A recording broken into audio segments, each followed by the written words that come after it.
afternoon and welcome back to the Independent Republic of Mike Graham right here on Talk Radio. It looks like a very beautiful day out there, but I am, of course, acutely aware, as we heard from our last caller, Simon, down there in Gloucester, that there are many people who are suffering right now. If they're not suffering, they're suffering because their loved ones are suffering. His two sons, working in the aviation business, who are basically on the brink of being made redundant, having been furloughed for a very long time indeed. As he says, it takes a long time for industries to recover. A mixture of no demand, a mixture of no flying, means that if you are in the business of working for an airline manufacturer of some description or even an airline itself, you aren't doing any work because there isn't any work to do. And it's all very well people in government talking about how to save the NHS and suppress the virus and to try and get zero COVID. Well, what about zero actual interest? As some people have said, what's the point of having business if you can't run it? What's the point of having a job if you can't do it? What's the point of having a family if you can't look after it? What's the point of having a house if you can't afford to pay for it because you haven't got a job? This is what lockdown is causing. This is why we campaign to have it lifted. This is why we try to make sure that people are given what they require. It's not simply good enough for the government to run this place like some kind of communist superstate. That's not what Britain is. Britain is an entrepreneurial paradise, a place where people make a living, a place where people work for themselves, a place where people are given the freedom to do with what they wish. We are not penned animals, and I don't want to be penned in anymore. 0344 499 1000 is the number. Coming up in this hour, we're going to talk about the roads of this country as well, because guess what? Grant Shapps' big plan for £27 billion worth of improvements, it's not going to happen. Who knew? 0344 499 1000. Don't forget the Perrier Awards coming up with Martin Malagon, an homage to my brilliance in broadcasting this week. We might even put Jenny Barsby in for telling us the news was late at 12:03. But we shall see.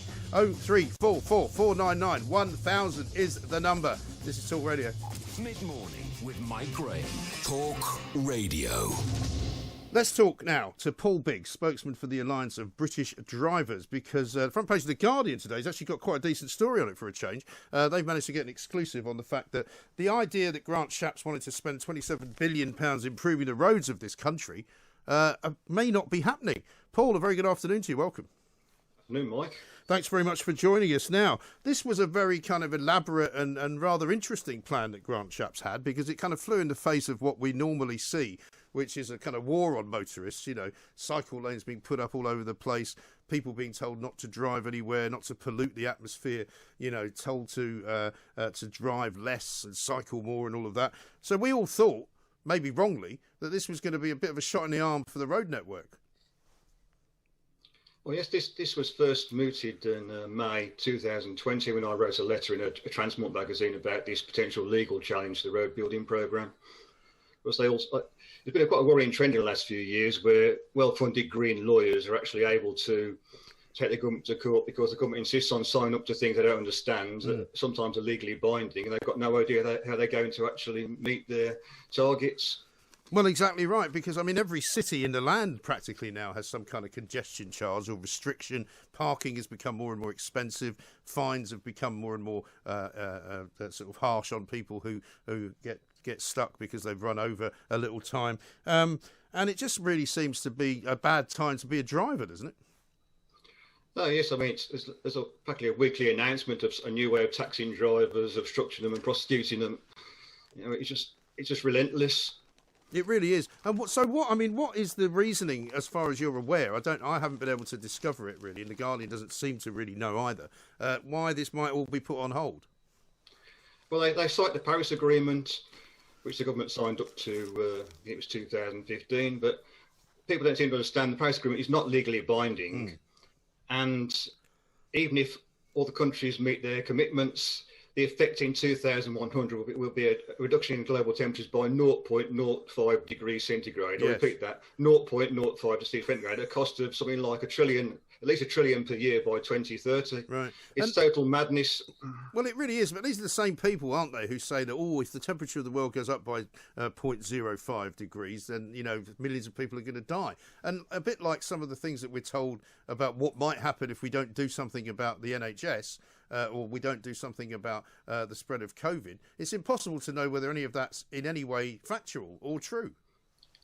Well, the environmental movement exists just to promote scaremongering and misinformation. That's what they do. Yeah, and they do it very well, because one of the things that astonished me was the way that Extinction Rebellion, who we spoke about a little bit earlier on in the show, not only were allowed to demonstrate for weeks on end in the middle of London, but they were then granted an audience with Michael Gove, who wanted to listen to what they had to say. Well, I don't want to listen to what they've got to say. They want to wreck the economy. They want to stop people from driving. They want to stop people from living in houses that might have, a not a coal fire, a wood burning stove and all that.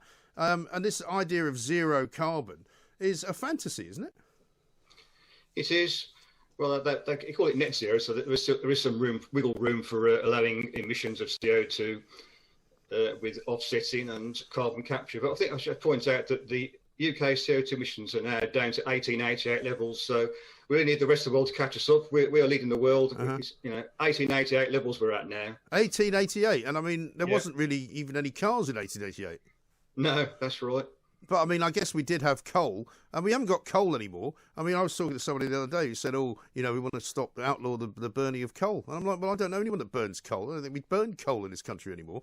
But this kind of relentless drive to make people... I mean, I was talking to somebody the other day. They came into London on a train, right? And they wanted to get from one part of London to another.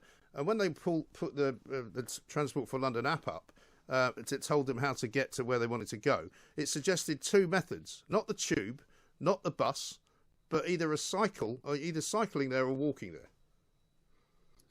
Well, yeah. I mean, any journey by train or underground going to involve some road. But you see, the environmentalists haven't worried about local low traffic neighbourhoods where have actually increased congestion and therefore increased pollution. They're not taking, it took the taxi drivers to take the government to court, London to court over that. Well, exactly right, and it's not just in London, is it? I mean, how is it up in Birmingham? You're in Tamworth, so I don't know how often you're in the centre of Birmingham. But what's the traffic system like there? Well, it's very getting just like London. We've got those low traffic neighbourhoods being rolled out. We've got cars banned from the city centre in some areas with bus gates, and they've got the clean air zone charge coming in June the 1st, I think. So it's very much follows what London does. Yeah. And it's bizarre, isn't it? Because, I mean, I don't remember anybody ever really voting for any of this stuff. The government has announced that it's got this green revolution that it wants to roll out. Boris Johnson talks about, this zero carbon plan by 2030 or 2050, depending on which day of the week it is. We're basically in a situation now, if you've got a diesel car and you're 9 years away from it becoming completely and utterly worthless, what are you supposed to do? Exactly. The big problem here is everything bypasses democracy. There's no proper democratic process in any of this, whether it be low traffic neighbourhoods or net zero. We've had no proper debate, no proper costing. In fact, the government have been forced now under the Freedom of Information Act to release the costing for net zero, but we're still waiting for that. But it totally bypasses democracy. Right. It's a disgrace. And I mean, as the Alliance of British Drivers, do you have access to any government ministers? I mean, do they ever talk to you guys? Well, as you know, we are involved with Howard Cox of Fairfield UK, who does have good contacts in the media and MPs. Well, funnily enough, he's been in touch with me today because there's a fuel hike story doing the rounds, which he's obviously trying to oppose. The budget's coming up, and he's trying to oppose the idea of putting the prices up because we have some of the most expensive fuel in the world as well. We do. And if it goes up, it's totally counterproductive. If it goes up, it just harm the economy. We need to boost the economy, not harm it with extra charges to put inflation and increase costs for hauliers and drivers in general. Yeah, and as I said at the start of this hour, most people in this country travel in a vehicle of one kind or another. And I mean, I'm fortunate in as much as my vehicle is only used to get me from point A to point B. But for people who actually need a vehicle for work, people who absolutely have to drive every single day, it must be becoming impossible for them. Well, it is, including van drivers trying to make their deliveries. I mean, you have to go out and buy a brand new vehicle now to comply with these clean air zones. Yeah. Well, I think Bristol is I think in the next year supposedly going diesel free, isn't it, in the centre of the city? I should think so. Yes, it's trying to. It was trying to. I don't know if the government have actually let them do that, but they were talking about it. Yes. Yeah.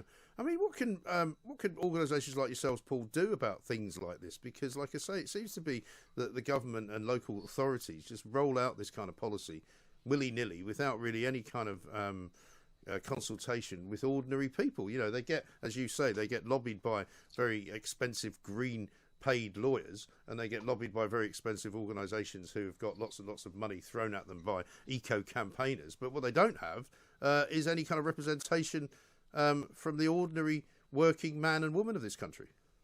It's very difficult. It's very unbalanced debate, as I said, because we've got no money. We work without free time. We don't get paid. I mean, Howard Cox himself, he's working 18 hours a day, 7 days a week, and we're similar. All the money is given to the green groups through grants and fake charities they control. Yeah, unbelievable, isn't it? So, I mean, as far as you're concerned, is this dead and buried then, this whole Grant Shapps plan? I don't think so. I think if the government's lawyers know what they're talking about, they can show the Paris Agreement is not legally binding, and it actually reducing congestion actually improves the environment rather than makes it worse. So, if they've got good enough lawyers, I have enough to be a witness in May 2020. They want a witness on their favour. I'm happy to do it, but there's no reason why the Green Group should stop these plans. Not at all. No, it's absolutely shocking. Well, we'll see if we can find out a bit more about it, Paul. Thanks very much indeed. Paul Biggs, Alliance of British Drivers there, telling us that this whole idea of Grant Shapps is to include motorists in the expansion and the improvements being made to this country has been chucked under the bus, literally, because of the green movement. People have opposed it, and it would appear that they have won against the government. They've stopped the government from doing it. Unbelievable, isn't it? 0344 499 1000 is the number. We'll take your calls coming up.